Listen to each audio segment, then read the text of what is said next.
नमस्कार साथियों, स्वागत है आप सभी का एक बार फिर से पीवी क्लासेज में। साथियों, अपन चर्चा कर रहे थे इंटेलेक्चुअल डिसेबिलिटी के बारे में। पिछली क्लास में अपन ने उसकी परिभाषा ये देखी थी। अपन पढ़ रहे थे, पढ़ना शुरू कर दिया था अपन ने। अपनी 2-3 क्लासें कंप्लीट हो गई थी और उनके अपन ने नोट्स भी डाल दिए है वेबसाइट पे। और मैं बता रहा था कि अपने नोट्स वेबसाइट पे मिल जाएंगे, आपको हैंड रिटन नोट्स भी मिल जाएंगे। और काफी दोस्त अभी तो वेट कर रहे थे कि सर रिजल्ट आएगा तब से शुरू करेंगे, तब से पढ़ना शुरू करेंगे। लेकिन रिजल्ट भी आज आ चुका है।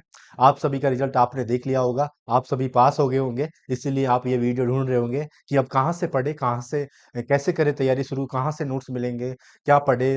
सर मैटर ही नहीं मिल रहा। तो अभी आपको टेंशन फ्री होके बेबी क्लासेस पे आप इस चैनल पे आ गए हो, तो आपको बिल्कुल टेंशन फ्री हो जाना है कि सारे नोट्स वगैरह, सारे टेस्ट वगैरह सब बेबी क्लासेस पे मिल जाएंगे। तो ये मैम ने भी बता दिया था, एक बार मैं और बता देता हूँ। जैसे कि पीवी क्लासेस की अपनी जो वेबसाइट है, को क्या करना है, सबसे पहले क्रोम पे जाना है। क्रोम पे जाके पीवी क्लासेस डालना है। वहाँ पे पीवी क्लासेस डालते हैं तो इस तरह से आता है, ठीक है। और वहाँ पे क्या है, अपने जैसे नोट्स वगैरह है। यहाँ पे देखो ऑल एग्जाम लिखा हुआ आएगा। ऑल एग्जाम के बाद KVS NVS tier 2 special educator पे क्लिक करना है। इस पे क्लिक करते हैं ना, तो क्या आता है अपने पास, देखो। सबसे पहले तो राजस्थान एग्जाम है, ये यहाँ पे सेंट्रल लेवल एग्जाम है, तो केवीएस सेंट्रल लेवल एग्जाम है, ठीक है। तो ये रहा अपना केवीएस 2 स्पेशल एजुकेटर का और उसके कोर्स ये रहे, ठीक है। अभी यहाँ पे फ्री एक्सेस है, आप देख सकते हो इसमें क्या क्या है।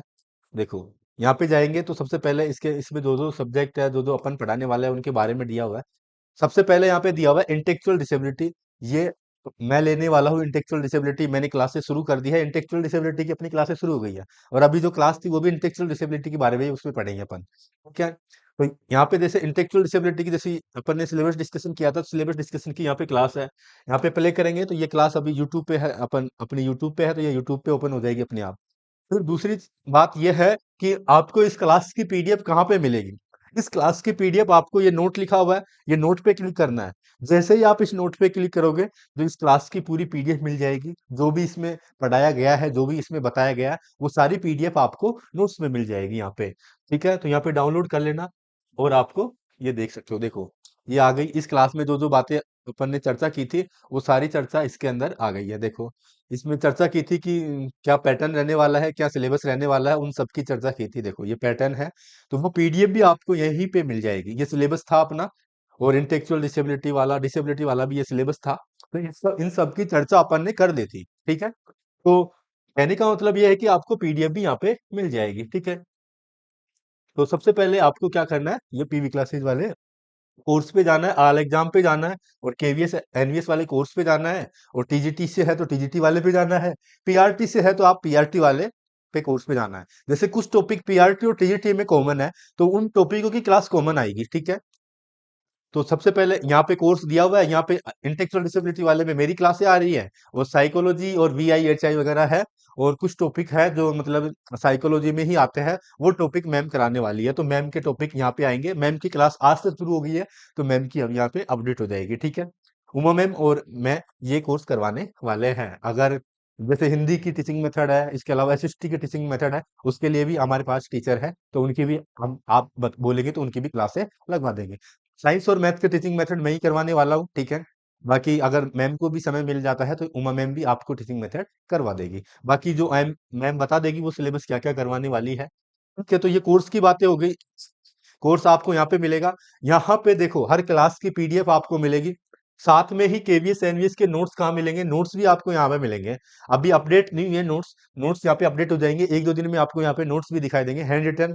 और जो मैटर है कि बुक वगैरह सब बता देंगे कि कहाँ से पढ़ना है, कैसे पढ़ना है, सारी चर्चा अपन यहाँ पे बता देंगे। तो नोट्स आपको यहाँ पे मिल जाएंगे, केवीएस एनवीएस स्पेशल एजुकेटर के नोट्स। वो नोट्स आपको इसी कोर्स के अंतर्गत फ्री में मिलेंगे, ठीक है। तो सबसे पहले आपको क्या करना है, ये कैसे देख पाओगे, ये नोट्स वगैरह, क्लास वगैरह, पीडीएफ कैसे देख पाओगे। सबसे पहले क्या करना है, यहाँ पे तो ये देखो, इन्होंने तो आईडी बना रखी है, तो इसलिए यहाँ पे माई प्रोफाइल दिखा रहे हैं। अगर आपने आईडी नहीं बना रखी है तो आपको यहाँ पे माई प्रोफाइल नहीं दिखाई देगा। यहाँ पे आपको दिखाई देगा रजिस्टर का। तो आपको रजिस्टर करना है, अपने डिटेल्स वहाँ पे डालनी है, नाम वगैरह, मोबाइल नंबर वगैरह वहाँ पे डालना है, ठीक है। इसके बाद लॉगिन लॉगिन का ऑप्शन दिखाई देगा आपको। ये तो लॉगिन कर रखा है, तो इसलिए इनको ऑप्शन दिखाई दे रहा है लॉग आउट का। लॉगिन करना है, लॉगिन आपके नंबर पासवर्ड जो भी आपने बनाया है उससे लॉगिन कर लेना है। लॉगिन कर लोगे और आप ये कोर्स परचेज करते हो तो माई प्रोफाइल में जाओगे ना, तो आपको एक कोर्स दिख जाएगा, माई कोर्स। देखो, माई कोर्स में जाओगे, ये इन्होंने KVS NVS TGT special educator का कोर्स खरीदा हुआ है, ठीक है। देखो, इनको सारी यहाँ पे ये क्लास में दिख जाएगी। और नोट्स दिख जाएंगे। जैसे अभी ये है, ये यहाँ पे लॉक लगा हुआ था इनके, तो ये सारे ओपन हो जाएंगे, सब जगह प्ले प्ले लिखा हुआ आ जाएगा अगर आप ये कोर्स परचेज करते हो। इसकी प्राइस बहुत कम रखी है, इसकी प्राइस है 199 है। अगर कोई स्टूडेंट इतने भी नहीं कर सकता कि सर मैं 199 भी नहीं दे सकता, तो वो पीवी क्लासेज के जो सोशल मीडिया हैंडल्स है वहाँ पे मैसेज कर सकता है, या फिर पीवी क्लासेज के नंबर है वहाँ पे कॉल कर सकता है कि सर मैं नहीं दे सकता, मुझे तो पूरा फ्री में चाहिए। ज्यादातर क्लासेस तो फ्री में ही रहेगी, 90% सिलेबस अपना फ्री में, कुछ क्लासेस कुछ नोट्स अपने यहाँ पे मिलेंगे, यहाँ पे वेबसाइट पे। तो उसके लिए आप 199 परचेज कर सकते हो। कई बार मेरे को बता रहे थे, स्टूडेंट ही बता रहे थे कि सर इसका कोर्स इतना महंगा है कि हम खरीदना तो दूर देख भी नहीं पा रहे हैं, मतलब कि 5-5 हज़ार रुपए, 3 हज़ार रुपए, या फिर कोई करवा ही नहीं रहा है।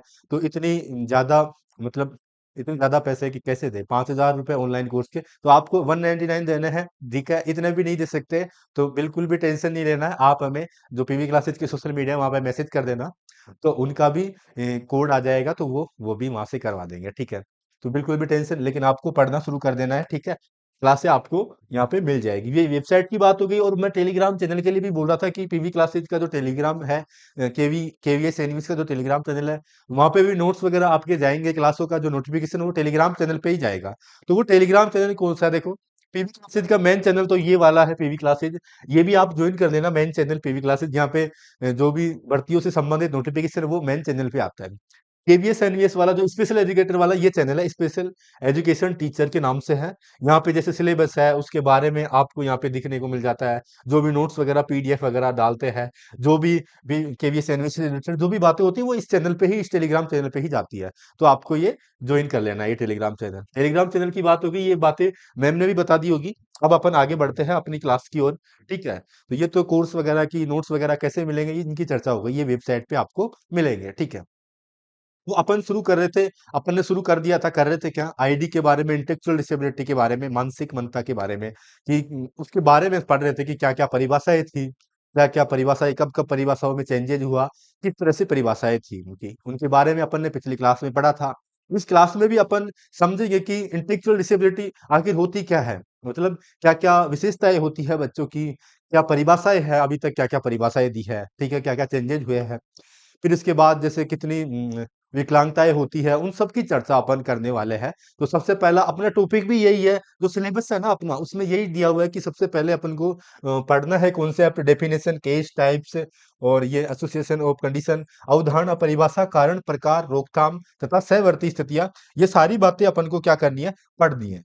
अपन आपने सिलेबस देख लिया होगा, सिलेबस का भी वीडियो बन चुका है, तो वो भी आप देख सकते हो, वहां पे क्या क्या अपने टॉपिक है, क्या क्या सिलेबस है। तो पहला पॉइंट है, जो डिसेबिलिटी वाला जो पहला पॉइंट है वो यही है कि अब सबसे पहले अवधारणा, परिभाषा, उनकी परिभाषाएं क्या है, और उसी की अब चर्चा अपन इस क्लास में कर रहे हैं। पर पिछली क्लास में भी अवधारणाओं पे, परिभाषाओं पे चर्चा कर रहे थे। पिछली क्लास में अपन ने देखा था कि 1959 में परिभाषा आई थी। क्या परिभाषा आई थी कि मानसिक मंदता या इंटेलेक्चुअल डिसेबिलिटी वाला बालक, उस बालक को बोलते हैं जिसका आईक्यू लेवल 85 से कम होता है। फिर उसमें देख रहा था कि उसके विकास का अध्ययन कब तक किया जाता है, उसके विकास का अध्ययन जन्म से 16 वर्ष तक किया जाता है, ये 1959 में था। फिर इसके बाद 1973 में चेंज हुआ। ये परिभाषाएं कौन बता रहा था, American association of mental deficiency के अकॉर्डिंग ये परिभाषाएं थी। 1973 में परिभाषा फिर चेंज हुई। क्या परिभाषा आई कि सर जो आईक्यू लेवल है वो 85 नहीं होता, 85 नहीं होता, कितना होता है, 70 या 70 से कम वाले बच्चे होते हैं, उन वो जो ये डिसेबिलिटी है, इंटेलेक्चुअल डिसेबिलिटी है, वो बालक होते हैं जिनका आईक्यू की लेवल 70 से कम होता है। और फिर उसमें चेंज किया गया कि इनका विकास का अध्ययन कब से कब, जन्म से लेके 18 वर्ष तक किया जाता है। इसके बाद आगे चेंज की, 1992 में परिभाषा चेंज की। ये जो इंटेलेक्चुअल डिसेबिलिटी की है, क्या की परिभाषा चेंज कि मानसिक मंदता वाले बालक की 70 से नीचे वाले ही होते हैं, लेकिन उसमें एक पॉइंट और जोड़ दिया गया कि जन्म से नहीं होता, गर्भ काल से लेकर, गर्भ जब माँ गर्भ धारण करती है उस समय से लेकर और 18 साल तक विकास का अध्ययन किया जाता है। जो भाई इंटेलेक्चुअल डिसेबिलिटी है उसकी विशेषताओं का अध्ययन कब तक किया जाता है, गर्भ काल से लेके 18 साल तक। ये परिभाषा अपन पढ़ रहे थे। फिर आरपीडब्ल्यूडी एक्ट 2016 भी अपन ने देखा था। 2018 में भी एक परिभाषा आई थी। 2018, वो सॉरी 2018 नहीं, 2008 में, 2008 में क्या बताया था कि वो सारी परिभाषाएं चेंज होती रहती है, समय के अकॉर्डिंग चेंज होती रहती है। तो एक मतलब उन सबको मिला के एक डिसीजन दिया गया कि ऐसे बालक जिनकी आईक्यू 70 से कम हो, ऐसे बालक जिनमें 2 सती कम से कम पाई जाती हो, जिनके जैसे कि बौद्धिक है और कोई शारीरिक है, कोई अनुकूलित व्यवहार के अंदर कोई क्षति है, तो वे बालक मानसिक मंदता वाले बालक होते हैं, यानी कि इंटेलेक्चुअल डिसेबिलिटी वाले बालक होते हैं। इसकी चर्चा अपन पिछली क्लास में कर रहे थे। इसके साथ में ही अपन ने हाइड्रोसिपेली की भी बात की थी, ठीक है, माइक्रोसिपेली की बात की थी।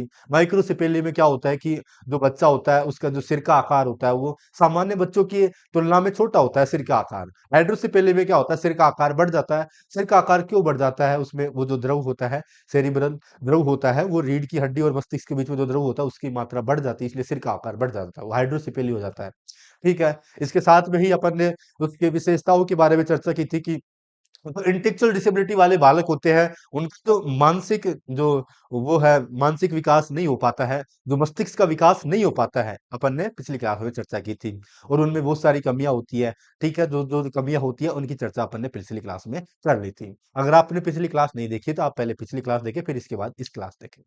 फिर उसके बाद अपन ने क्या चर्चा की थी कि अपन, मैंने बताया था कि क्लासिफिकेशन के बारे में चर्चा करेंगे अपन नेक्स्ट क्लास में, लेकिन क्लासिफिकेशन की चर्चा अपन नेक्स्ट क्लास में करेंगे, क्योंकि अभी आईडी से रिलेटेड और भी बातें हैं, उन सबको क्लियरली अपन को जानना जरूरी है, क्योंकि अपन को आंसर लिखना भी है और वहां पे ऑब्जेक्टिव भी क्वेश्चन आएंगे और डिस्क्रिप्टिव भी क्वेश्चन आएंगे। इसलिए आईडी को आई क्या पता आईडी की परिभाषा ही पूछ ले, इसलिए आईडी के बारे में अपन को सबसे पहले सारी बातें जो बेसिक बेसिक परिभाषाएं कॉन्सेप्ट है वो सारे क्लियर होने चाहिए। इसलिए आज भी अपन इस क्लास में आईडी के बारे में, इंटेलेक्चुअल डिसेबिलिटी के बारे में ही चर्चा करने वाले हैं। ठीक है, तो सबसे पहले आगे शुरू करते हैं।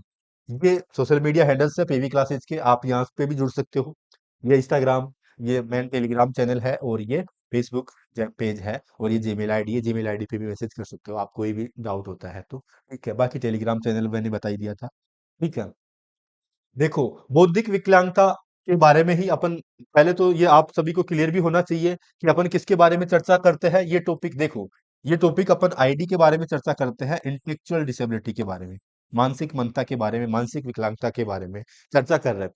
एचआई वाला टॉपिक, एचआई वालों के लिए अलग से चर्चा करेंगे, वीआई वालों के लिए अलग से चर्चा करेंगे। ठीक है, तो इंटेलेक्चुअल डिसेबिलिटी की चर्चा कर रहे हैं, तो इंटेलेक्चुअल डिसेबिलिटी वाले बालक ही इस क्लास को देखें।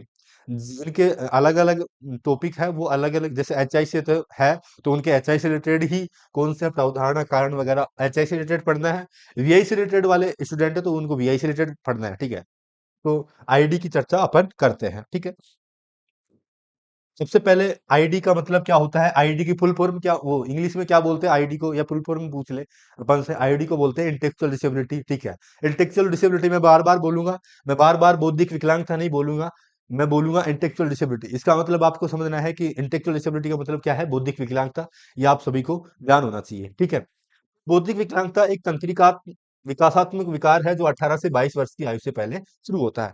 अभी मैंने बताया था, अभी जब मैं शुरू नहीं हुई थी क्लास, उससे पहले ही बता रहा था कि बौद्धिक विकलांगता क्या होता है। जो बौद्धिक विकलांगता क्यों होती है, बौद्धिक विकलांगता इसलिए होती है, जो अपना मस्तिष्क है उसका पूर्ण विकास नहीं होता है, यानी कि तंत्रिका विकासात्मक विकार है, मतलब उस विकास पूरा नहीं हुआ है, कोई ना कोई कमी रह गई है, इस वजह से बौद्धिक विकलांगता उत्पन्न होती है। और इसका अध्ययन अपन कब तक कर सकते हैं, 18 से 22 वर्ष की आयु से पहले इसका अध्ययन, अपन को इसके बारे में पता लग जाता है कि बालक में बौद्धिक विकलांगता है। पिछली क्लास में भी अपन ने चर्चा की थी कि जो उसका सिर का आकार है, या तो छोटा होता है सामान्य से, या फिर बड़ा होता है, यानी कि मस्तिष्क का उसका पूर्ण विकास नहीं होता, इसलिए उसको बौद्धिक विकलांगता से संबंधित परेशानी होती है। इसका अध्ययन ये परिभाषाएं कॉमन है कि इसका अध्ययन 18 से लगभग, या 21 भी हो सकती है, 18 भी हो सकती है, 19, 20, 21 तक इसका अध्ययन किया जा सकता है। ठीक है, मतलब कब से, गर्भकाल से इसका अध्ययन किया जा सकता है। इसमें बौद्धिक कार्य प्रणाली और अनुकूली व्यवहार दोनों गंभीर समस्याएं शामिल होती है। जो इंटेलेक्चुअल डिसेबिलिटी वाले बालक होते हैं, इनमें जो बौद्धिक जो बुद्धि की जो कार्य प्रणाली है, जैसे कि सोचना, समझना, तर्क करना, चिंतन करना, इससे संबंधित, और अनुकूली व्यवहार मतलब कि दूसरों से बातें करना, समाज के साथ संबंध, अपने दोस्तों से बातें करना, अपने अपने जो खुद की जो कार्य प्रणाली है उसको सही से नहीं कर पाना, अनुकूली व्यवहार के अंतर्गत आता है। ठीक है, ये दोनों में अगर कमियां है तो वो इंटेलेक्चुअल डिसेबिलिटी वाला बालक है। ठीक है, ये भी अपन को ध्यान रखना है। बौद्धिक कार्य प्रणाली का अर्थ है सोचने, तर्क करने, समस्याओं को सुलझाने, सीखने और सही निर्णय लेने की क्षमता है। ये अभी मैंने बता ही दिया था कि बौद्धिक जो कार्यप्रणाली का मतलब क्या है कि सोचना, समझना, तर्क करना, चिंतन करना, ठीक है? कोई भी कार्य करना, ऐसे काम अमूर्त चिंतन करना, हाँ, ठीक है? कोई वस्तु अपने सामने नहीं है, फिर भी उसके बारे में सोचना, ये अपन ने पिछली क्लास में भी देखा था। ये बौद्धिक कार्य प्रणाली के अंतर्गत आता है। अपन क्या करेंगे, अपन क्लास की जो पीपीटी बनी होगी, अपन स्पीड से उसका क्या करेंगे, रिवीजन करेंगे, क्योंकि अपने पास समय बहुत कम है, ठीक है? समय कम है तो पीपीटी से अपन जल्दी-जल्दी अपनी क्लासें लेंगे, ठीक है? और आपको भी जल्दी-जल्दी से पढ़ते हुए कंप्लीट कोर्स को करना है, और नोट्स वगैरह आपको हैंड रिटन वेबसाइट पे मिल जाएँगे, ठीक है? इसलिए अपन को जल्दी-जल्दी आगे बढ़ना है और जल्दी-जल्दी अपना कंप्लीट कोर्स करना है। इसके बाद आमतौर पर आईक्यू परीक्षण का उपयोग करके इसको मापा जाता है, किसको? इंटेलेक्चुअल डिसेबिलिटी को। यानी कि मानसिक विकलांगता होती है, उसको आईक्यू परीक्षण करके भी मापा जा सकता है। अपन ने परिभाषा पिछली क्लास में ही चर्चा करते की थी, अमेरिकन एसोसिएशन की जो परिभाषा दे रहा था, कवि परिभाषा दे रहा था कि 85 से कम आईक्यू वाले बालक मानसिक मंदता वाले बालक होते हैं, ठीक है? फिर उसके बाद 70 आईक्यू बताया, ठीक है? तो कॉमन क्या था? लास्ट में उन्होंने बताया कि 70 से कम आईक्यू स्कोर वाले बौद्धिक अक्षमता का संकेत देता है।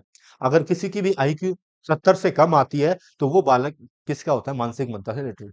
90 से लेकर 110 तक जो सामान्य बालक होते हैं ना, 90 से लेकर 110 तक होते हैं। फिर 110 से जिनकी ऊपर होती है, वो प्रतिभाशाली बालकों में आ जाते हैं। उनकी भी अपन चर्चा कर लेंगे, जो-जो अपने सिलेबस में है, उन सबकी चर्चा करेंगे, ठीक है? बाकी मैम भी चर्चा करेगी, जो साइकोलॉजी के टॉपिक है, वो मैम पढ़ाएगी, ठीक है? अनुकूली व्यवहार उन दैनिक जीवन कौशलों को संदर्भित करता है, जो किसी व्यक्ति को स्वतंत्र रूप से जीने और दूसरों के साथ बातचीत करने में मदद करता है। अभी मैंने बताया था, अनुकूली व्यवहार का मतलब क्या होता है? अनुकूली व्यवहार का मतलब है कि आप समाज के साथ किस प्रकार से हो, आप अपने दोस्तों के साथ किस प्रकार से बात करते हो, किसी दूसरे पर्सन के साथ किस प्रकार से बात करते हो, ये आपका व्यवहार है, अनुकूली व्यवहार है। किस प्रकार से आप अनुकूल हो या नहीं हो। कई बार अपन देखते हैं ऑटिज्म स्पेक्ट्रम वाले जो स्वलीनता वाले बालक होते हैं, वो दूसरों से व्यवहार करने में ही कतराते हैं। वो अपने स्वयं में लीन होते हैं। कोई भी कार्य कर रहा है तो वो उसी कार्य को करते रहते हैं, ठीक है? तो इनकी भी अपन चर्चा करेंगे। इनमें पढ़ने लिखने और समय या धन को समझने और वैचारिक कौशल, संचार और संबंधों जैसे सामाजिक कौशल और आत्म देखभाल, सुरक्षा और परिवहन उपयोग जैसे व्यवहारिक कौशल शामिल है।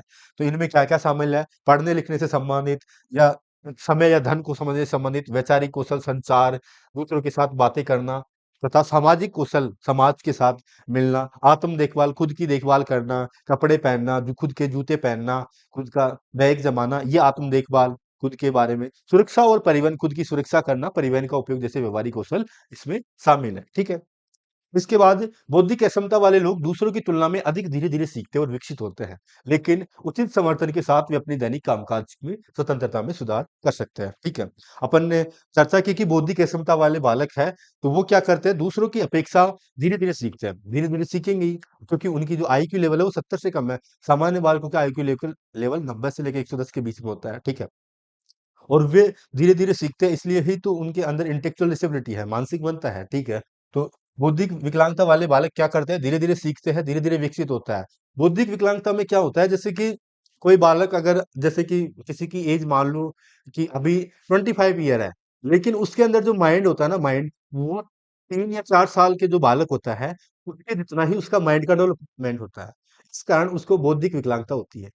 समझ गए? जैसे कि मान लेते हैं कि कोई एक इंसान है, वो उसकी उसकी आयु है लगभग 30-40 वर्ष है, ठीक है? तो उसके अंदर जो माइंड है, वो कक्षा 1 का जो बालक होता है, मतलब 1 साल का जो बालक होता है, ठीक है? कक्षा 1 साल का बालक 1 में तो नहीं होता, कक्षा 1 में तो नहीं होता, ठीक है? अभी रूल आ गए हैं, ठीक है? तो सबसे पहले तो पता नहीं कौन-कौन सी क्लास में पढ़ना होता है, फिर उसके बाद कक्षा 1 में जाता है, ठीक है?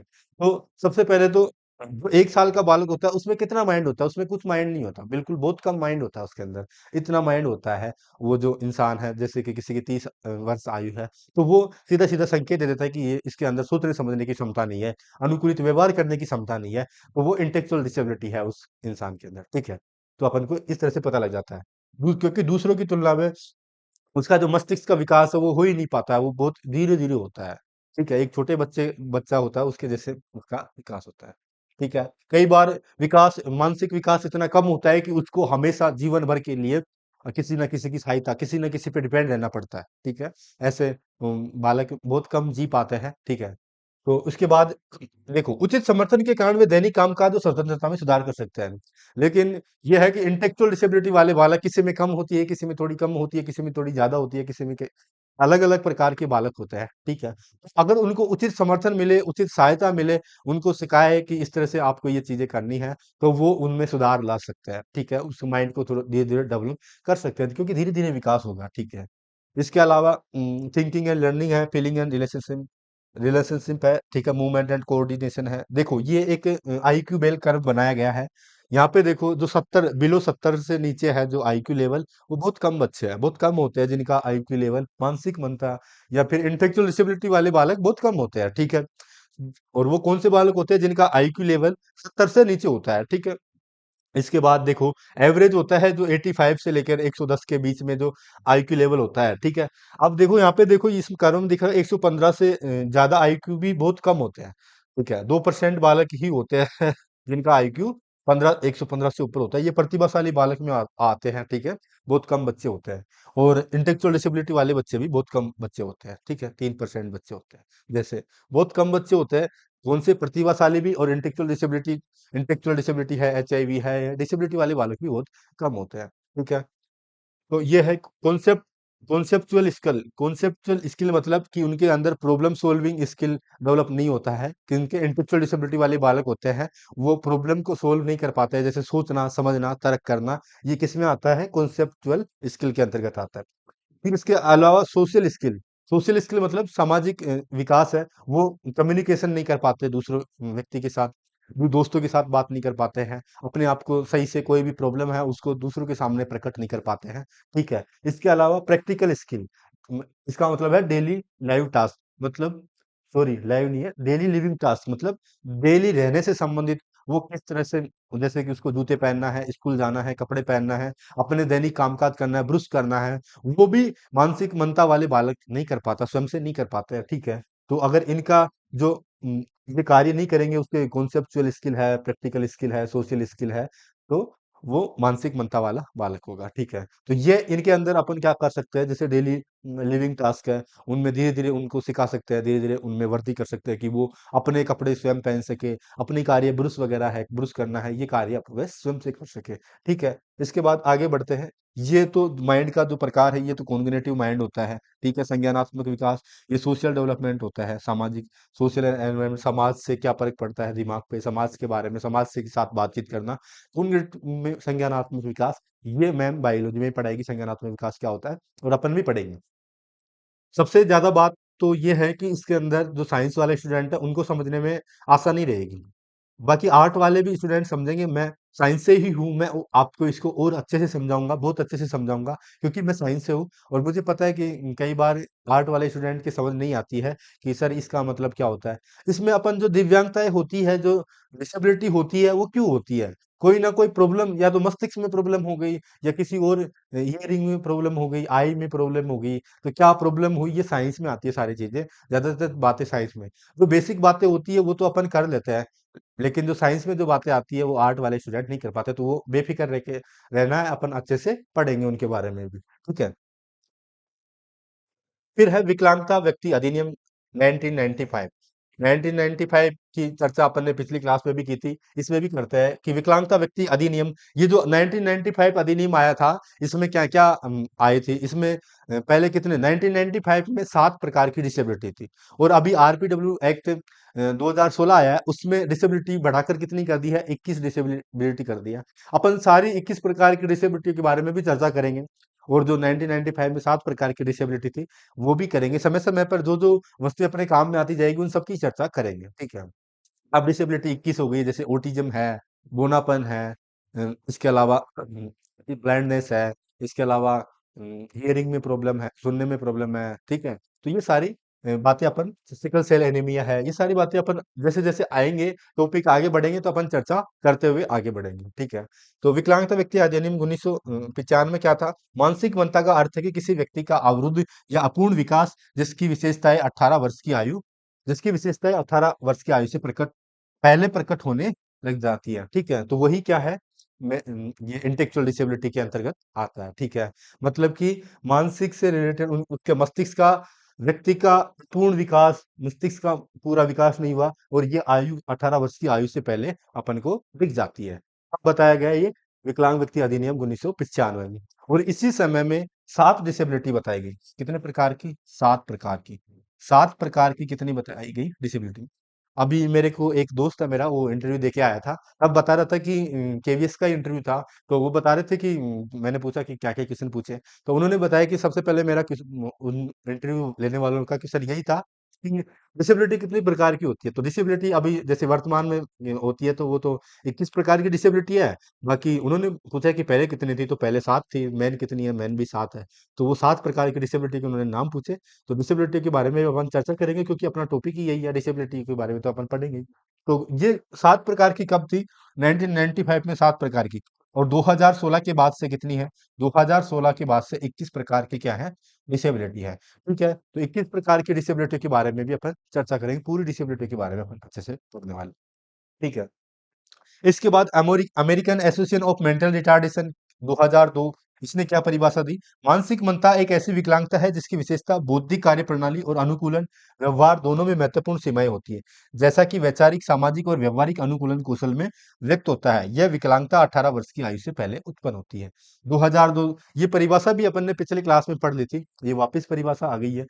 क्या है अमेरिकन एसोसिएशन? पहले सबसे पहले तो American association of mental deficiency ने दी थी। कब? 1959 में, 1973 में तब दी थी।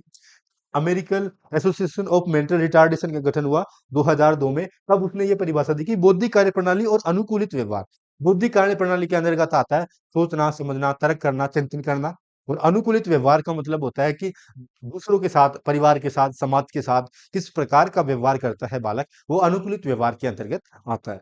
ठीक है। और ये विकलांगता 18 वर्ष की आयु से पहले उत्पन्न होती है। 18 वर्ष का 18 वर्ष का जब बालक होता है, उस समय उसका लगभग लगभग पूरा विकास हो जाता है। ठीक है। उसके बाद कोई भी ये जो विकलांगता है उसके बाद उत्पन्न नहीं होती है। ये 18 वर्ष से पहले ही उत्पन्न हो जाती है, अगर उसके अंदर ये विकलांगताएं है तो।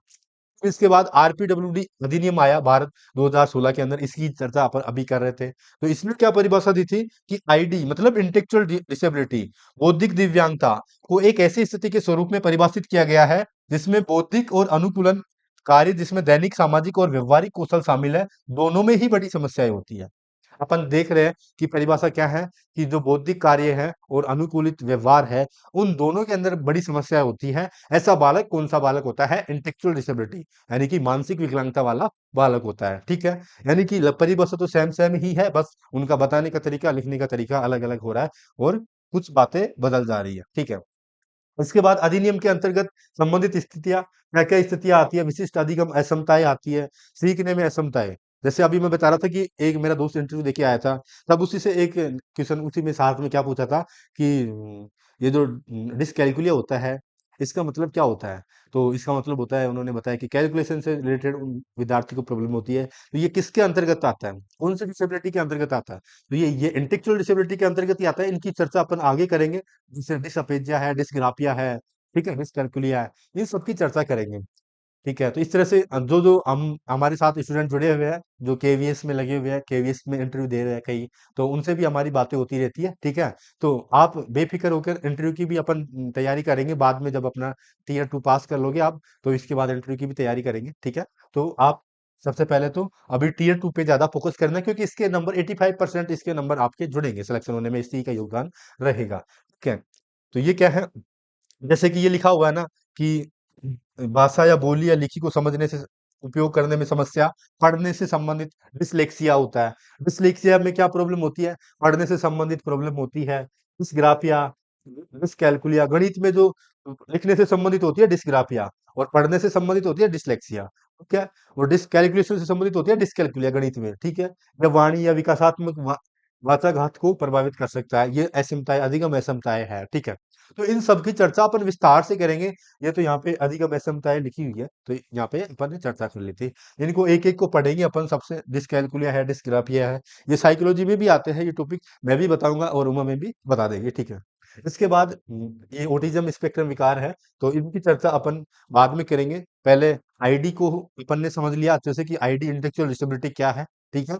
इसके बाद अपन क्या पढ़ेंगे वो अगली क्लास में, अपना क्लासिफिकेशन शुरू करेंगे कि आईडी की जो डिसेबिलिटी है उसको कैसे कैसे बांटा गया है, किस प्रकार से बांटा गया है। आईक्यू के आधार पर ही बांटा गया है। जैसे कि मैं बता देता हूँ थोड़ा बहुत कि अपन को ये तो पता लग गया कि लगभग 70 से नीचे जो आईक्यू वाले बच्चे होते हैं, वो इंटेलेक्चुअल डिसेबिलिटी से रिलेटेड, यानी कि उनमें इंटेलेक्चुअल डिसेबिलिटी होती है, ठीक है? तो जैसे कि किसी बालक की आईक्यू लेवल होगा 40 से लेके 70 के बीच में, किसी बालक का आईक्यू लेवल होगा 20 से लेके 40 के बीच में, किसी बालक का आईक्यू लेवल होगा 20 से कम। आईक्यू के आधार पर ही अपन इन बालकों का वर्गीकरण करेंगे, इनका जो इंटेलेक्चुअल डिसेबिलिटी वाले बालक हैं, इनका वर्गीकरण करेंगे और उन वर्गीकरण के बारे में अपन अगली क्लास में पढ़ेंगे। आज तक के लिए अपन इतना ही। धन्यवाद। जय हिंद, जय भारत।